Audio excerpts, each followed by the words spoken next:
Hi అండి. Hello. Welcome to Aadi's lifestyle అండి. ముందుగా నా ఛానల్ కనుక నచ్చినట్టయితే సబ్స్క్రైబ్ చేసుకొని లైక్ చేసి షేర్ చేయండి. అలాగే హెర్బల్ హెయిర్ ఆయిల్ కావాల్సిన వాళ్ళు నా phone number, WhatsApp number, order number పెడతానండి. దానికి వాట్సాప్ చేయండి.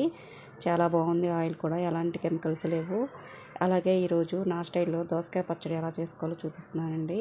ముందుగా ప్యాన్ పెట్టుకొని 1 టేబుల్ స్పూన్ పల్లీలు, 1 టేబుల్ స్పూన్ శనగపప్పు, 1 టేబుల్ స్పూన్ మినప్పప్పు, కొంచెం ధనియాలు, కొద్దిగా నువ్వులు వేసుకో 1 టేబుల్ స్పూన్ నువ్వులు కూడా వేసుకున్నానండి. అలాగే 2 రెమ్మలు కరివేపాకు వేసుకొని ఇవన్నీ కొంచెం దోరగా వేయించుకోవాలండి. నేను 10 వరకు ఎండుమిర్చి తీసుకున్నానండి.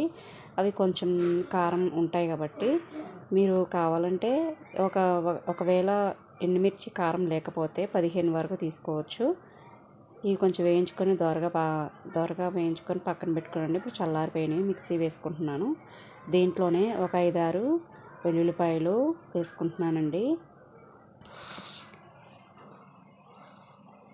5-6 వెల్లుల్లిపాయలు వేసుకొని మిక్సీ పట్టుకుంటానండి. ఒక చింతపండు కూడా చిన్న రెగ్గే అంతా నానబెట్టుకొని దాంట్లో వేసుకొని మిక్సీ పట్టేసుకోవాలండి.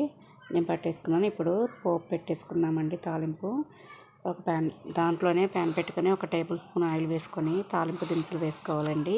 అవి కొంచెం వేగిన తర్వాత 2 ఎండుమిర్చి, 2 వెల్లుల్లిపాయలు వేసేసుకొని ఇవి కొంచెం వేగిన తర్వాత కొంచెం పసుపు వేసుకుంటానండి. కొంచెం కలర్గా కనపడుతుంది కాబట్టి. అలాగే 2 రెమ్మలు కరివేపాకు కూడా వేసుకుంటున్నానండి. దీంట్లోనే ఇంగు వేసుకున్నాను. ఇంగు వేసుకుంటే పచ్చడి చాలా టేస్ట్ ఉంటుందండి. చూసారా, నేను మరీ మెత్తగా పట్టుకోలేదు, కొంచెం గరుగ్గా పట్టుకున్నానండి. Please subscribe.